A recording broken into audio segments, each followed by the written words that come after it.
사람의 마음을 해치는 자는 사람의 몸을 해치는 자보다 죄가 무겁다.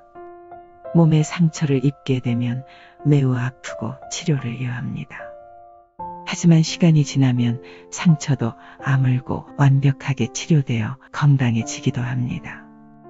심지어 뼈가 부러져도 다시 붙어서 일상생활에 지장이 없습니다. 하지만 마음을 다친 사람은 그 기억이 정말 오래가며 자신을 괴롭힙니다. 정신적 강박이나 분노, 억울함 등의 감정을 가지고 세상을 살아가게 만든 당사자가 있다면 한 사람의 인생을 망칠 수도 있기 때문입니다. 많이 가진 사람은 신을 주머니 속에 모셔두지만 가난한 사람은 마음속에 신을 모신다. 부자는 자신이 가진 것으로 인해 모든 부족함을 해결하기에 신도 필요할 때만 꺼내 쓰지만 가난한 사람이 더 진실하게 신에게 다가갈 수 있으며 또 신의 도움이 정말 필요하다는 생각을 하게 해줍니다. 포도주를 마시는 시간을 아까워하지 말라. 그 시간에 당신의 마음이 편히 쉬게 됩니다. 일이 끝났는데도 일을 더하려 하지 말고 내일을 위해 쉬는 시간이 필요합니다. 영화를 보거나 산책을 하거나 귀가하여 아이와 놀아주기도 하고 또 몸의 편안함을 위해 포도주 한 잔을 마시는 시간은 하루의 노고를 달래주는 소중한 시간인 듯합니다. 누군가를 미워하는 것은 마치 가려운 곳을 긁는 것과 같다. 긁으면 긁을수록 더 가렵게 되고 미운 사람을 생각하면 할수록 더 미워지기 때문이다. 사람을 미워하며 자꾸 떠올리다 보면 오히려 자신에게 더 나쁜 영향이 될 수도 있다는 생각이 듭니다. 벌레는 과일이 썩지 않으면 속으로 파고들지 못한다. 마음이 건강하면 나쁜 잡념이나 걱정이 파고들지 못합니다. 정신적으로 건강하지 못하면 온갖 강박과 걱정, 근심이 마음을 병들게 합니다. 그렇기 때문에 마음을 건강하게 하며 긍정적으로 생각하고 감사하는 마음을 생각하게 합니다. 의지에는 주인이 되라, 양심에는 노예가 되라. 다이어트를 위해 음식을 조절하는 의지, 공부를 위해 졸음을 참는 의지, 미래를 위해 저축을 하며 절약하는 의지에는 주인처럼 행세하고 불법적인 일들이나 타인에게 피해를 주는 일들을 하지 않는 것, 부모와 형제를 사랑하는 마음과 거짓말하지 않고 늘 정직한다는 노예처럼 행동하여야 할 것 같습니다. 세상에는 잘못 살고 있는 세 부류의 인간이 있다. 성급하게 화를 내는 인간, 쉽게 용서하는 인간, 너무 완고한 인간. 성급하게 화를 내는 사람은 큰일을 그르치는 경우가 많습니다.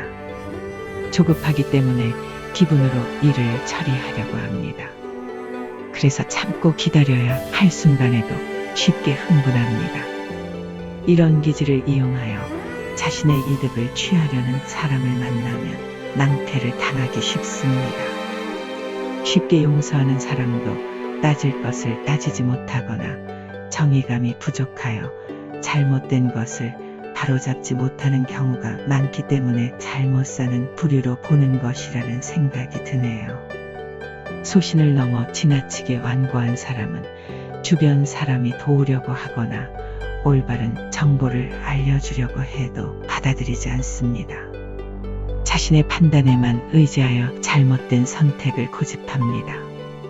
2차 대전 때 원칙과 정신력만을 주장하던 일본군 지휘관들의 아집으로 카미가제와 같은 원시적인 돌격으로 가시십도 넘지 않은 꽃다운 생명들이 저물어 갔던 일처럼 고집스러운 사람이 중요한 자리에 앉게 되면 주변 누르게 됩니다.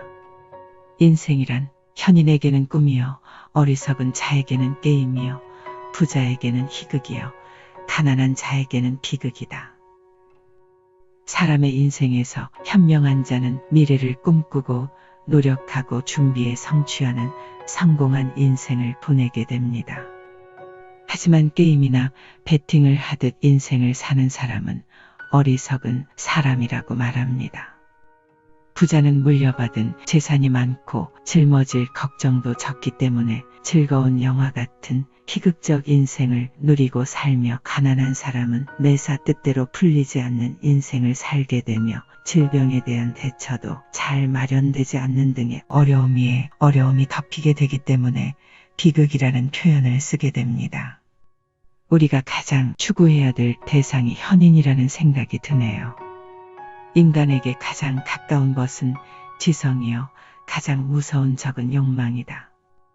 지혜와 지성이 가장 친한 친구라면 어려운 문제를 마주쳐도 스마트하게 척척 해결해 갈 것 같습니다.